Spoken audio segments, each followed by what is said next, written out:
It was my junior year of college, and for the first time, I had moved off campus into a student apartment building. Living alone felt like a big step forward, my first taste of independence. I had always wanted to experience life outside the dorms, where noise and chaos made it hard to focus on my studies.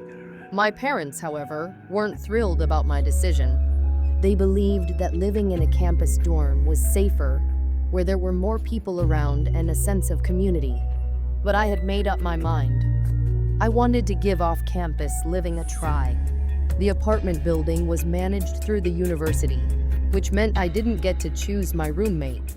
I found out later that many students were assigned roommates by the school. When I met him for the first time, I learned his name was David. He looked pretty ordinary, maybe a bit shorter than me, with dark, messy hair and a serious, withdrawn expression that made him seem like he was always deep in thought. We both moved in at the same time, and I remember feeling a little nervous about how we would get along.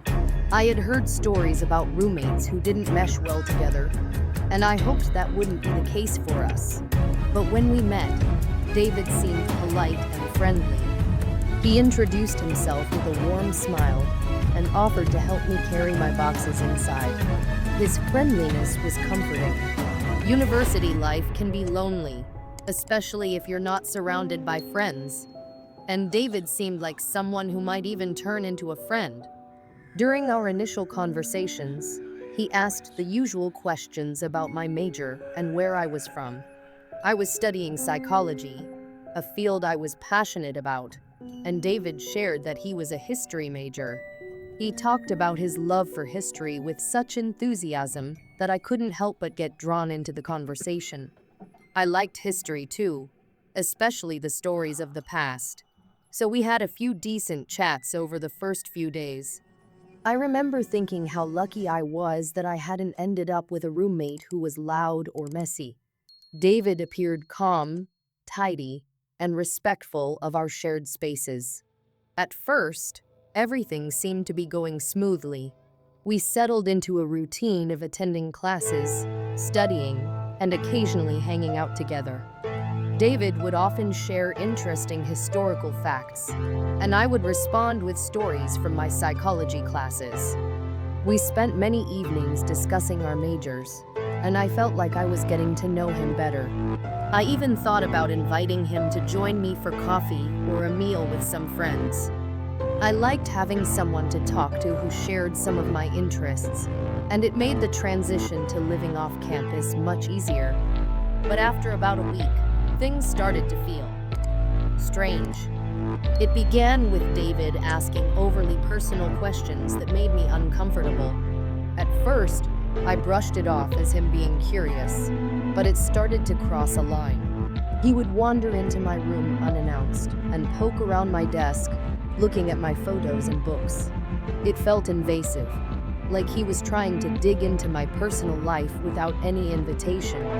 I remember one time he asked about my family in an oddly intense way, wanting to know every detail of my relationships with them. "How often do you talk to your parents?" he asked, his eyes locked on mine. "Do you have any siblings?" I tried to keep the conversation light, telling him that I talked to my family occasionally, but I could sense his curiosity was more than just casual conversation. I started to feel uneasy. Was David just lonely?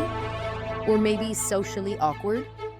I didn't want to jump to conclusions, so I brushed it off, hoping things would return to normal. But as the days passed, his behavior grew even stranger. One night, just as I was drifting off to sleep, I heard him mumbling to himself from his room. It wasn't loud, but the cadence of his voice was unsettling, like he was arguing with someone under his breath. I tried to ignore it, thinking it might be a weird habit, or maybe just his way of relieving stress after a long day.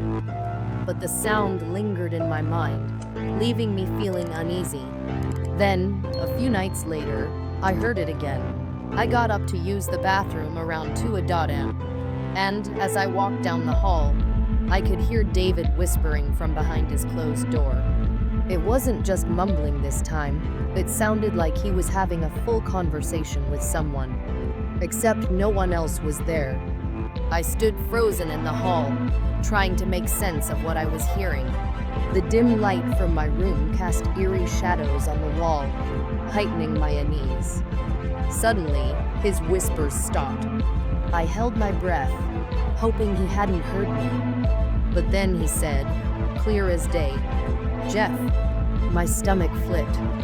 How did he know I was outside his door? Panic washed over me. I couldn't shake the feeling that something was very wrong. Feeling trapped, I tiptoed back to my room, shut the door, and slid under my blankets, my heart racing. The air in the room felt heavy, and my mind was spinning with questions. Did David know I was listening? Who had he been talking to?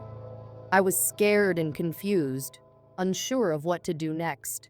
The next morning, I tried to brush off the incident, convincing myself that I was overreacting. I figured maybe he had been sleep-talking or dealing with something personal that he didn't want to share. But that excuse didn't hold up for long because the strange behavior only got worse. David started giving me odd glances whenever I passed him. His eyes would linger on me a bit too long, and he would follow my movements around the apartment.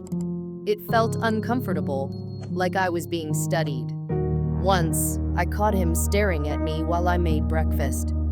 When I looked up, he didn't look away. Instead, he tilted his head and kept staring, as though he were trying to memorize every detail of my face. I felt like a bug pinned under a magnifying glass. As the days turned into weeks, I noticed more unsettling behaviors. David had begun rearranging things in our shared spaces without asking. I'd find my books moved from where I had left them, and once, he even switched around the kitchen items, claiming he thought they would fit better in a different spot.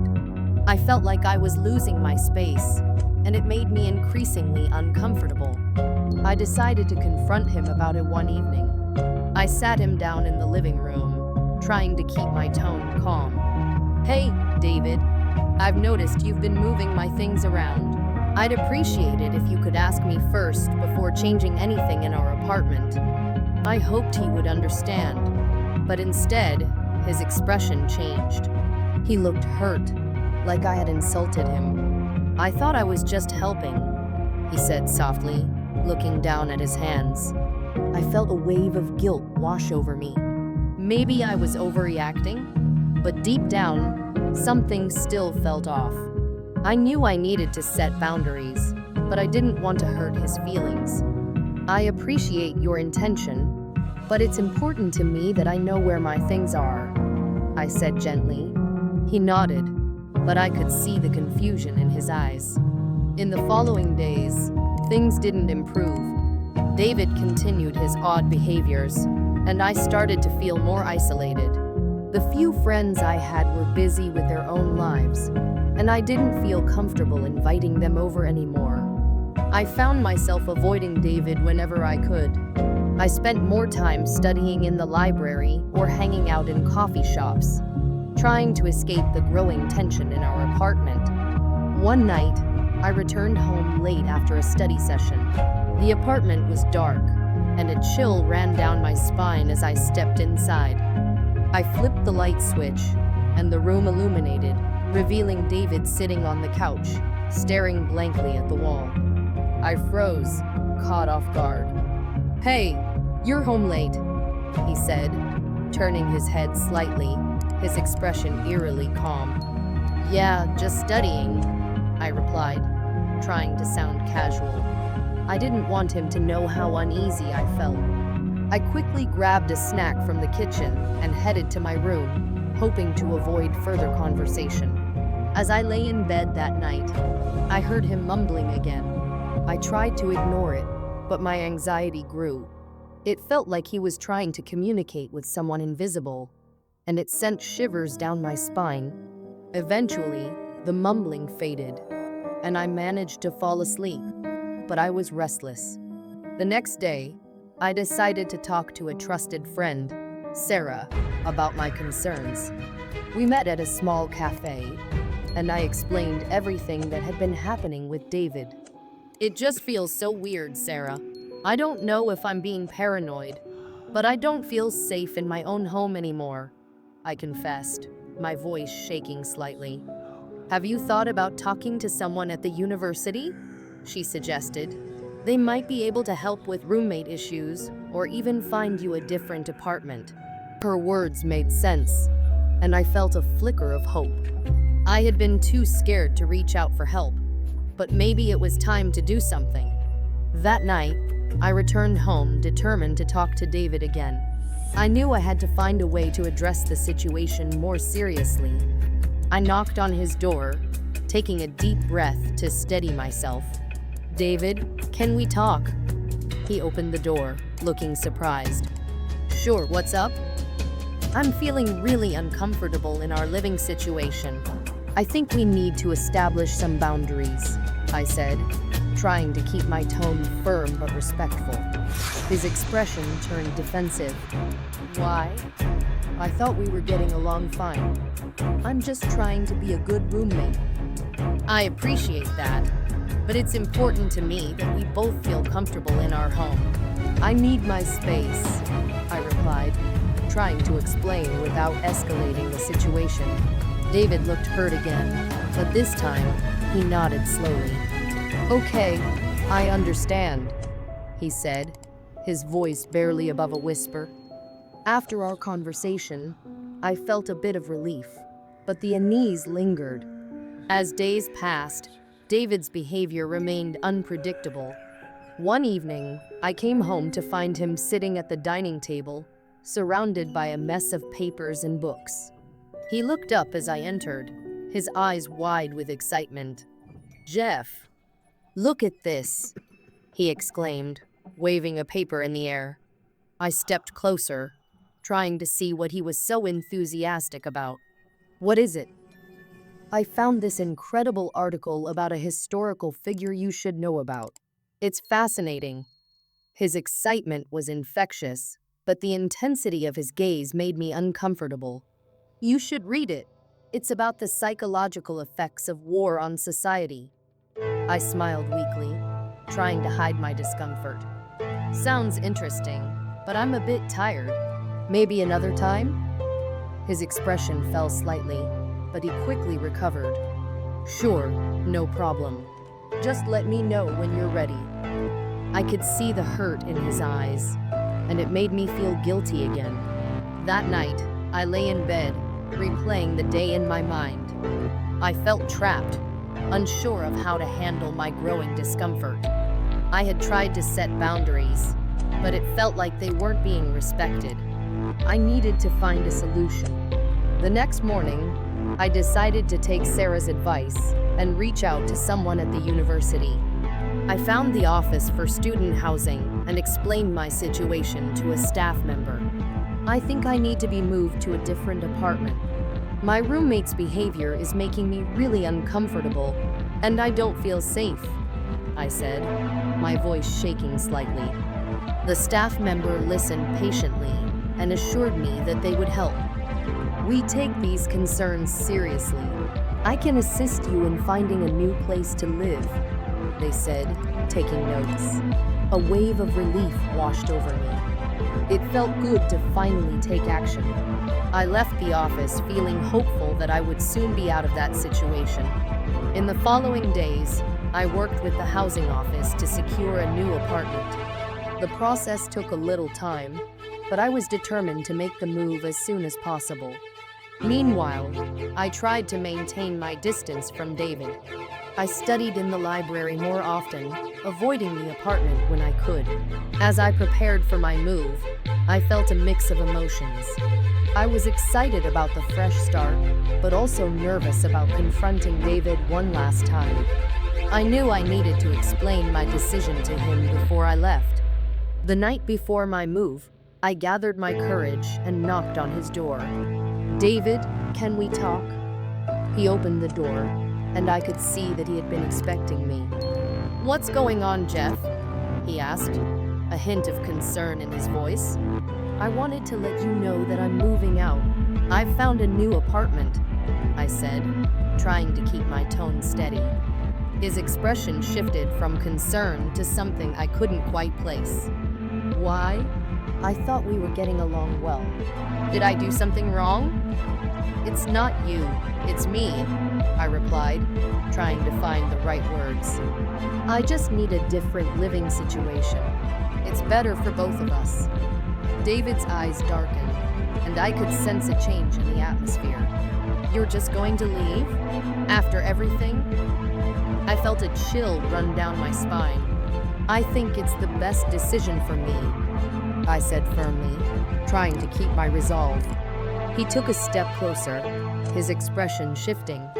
"You can't just leave like this. You don't know what I'm capable of, Jeff." His words sent a jolt of fear through me. "What do you mean by that?" David's demeanor shifted again, and I could see a hint of anger in his eyes. "I thought we were friends. You don't know what I've been through." I felt trapped, realizing that this wasn't just a conversation anymore. "David, I need to go." "I'm sorry, but this isn't working out," I said, backing away slowly. He stepped forward, blocking my path.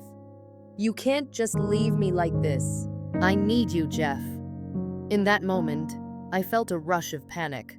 I squeezed past him and quickly made my way to my room, locking the door behind me.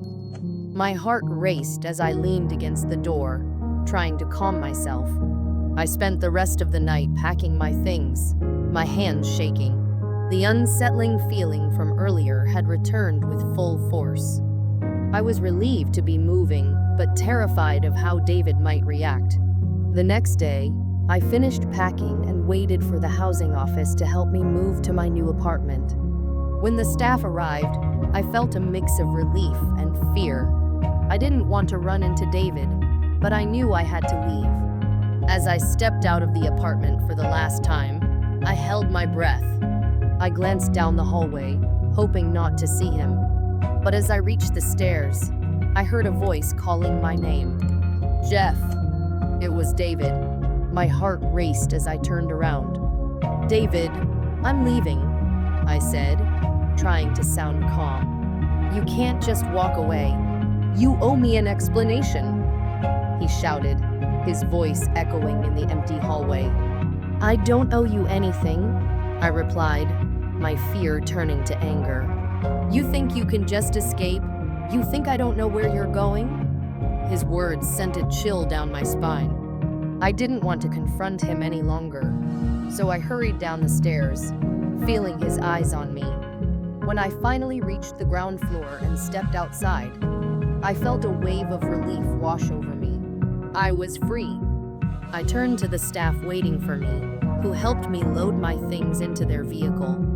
As we drove away, I glanced back at the apartment building, feeling a mixture of fear and freedom. I was ready to start a new chapter and leave behind the strange experience with David. In my new apartment, I felt a sense of relief wash over me. I could breathe easier now, without the weight of uncertainty hanging over my head. I knew I would be okay, and I was determined to make the most of my college experience, free from the shadows of the past. Then, one night, it escalated to a point that left me feeling genuinely scared. I was lying in bed when I heard faint footsteps outside my door.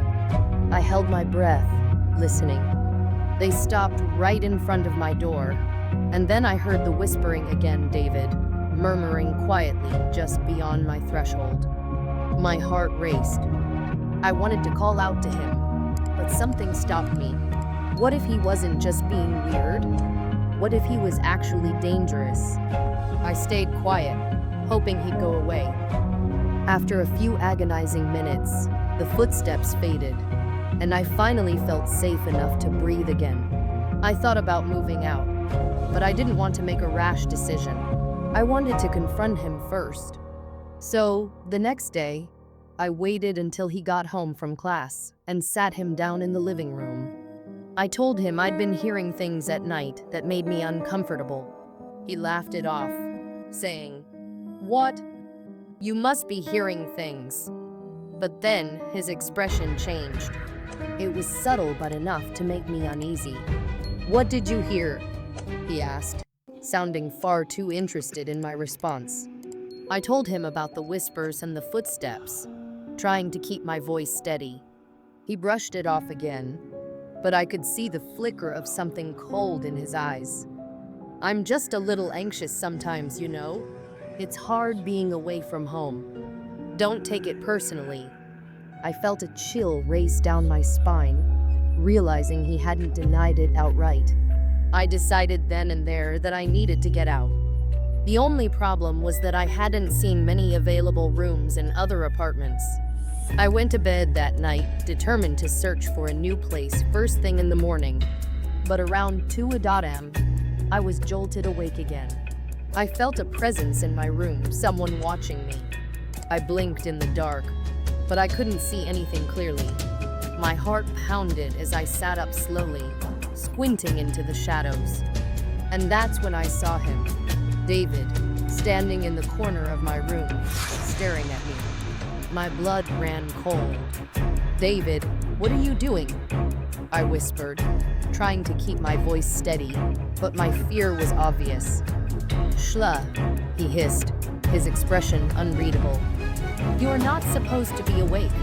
In that moment, everything I had thought about him, the kindness, the awkwardness, fell away, replaced by something sinister. I couldn't move. It was like I was frozen in place. "Get out!" I finally managed to shout. But he didn't move. He just stood there, and for a split second, I thought he might actually hurt me.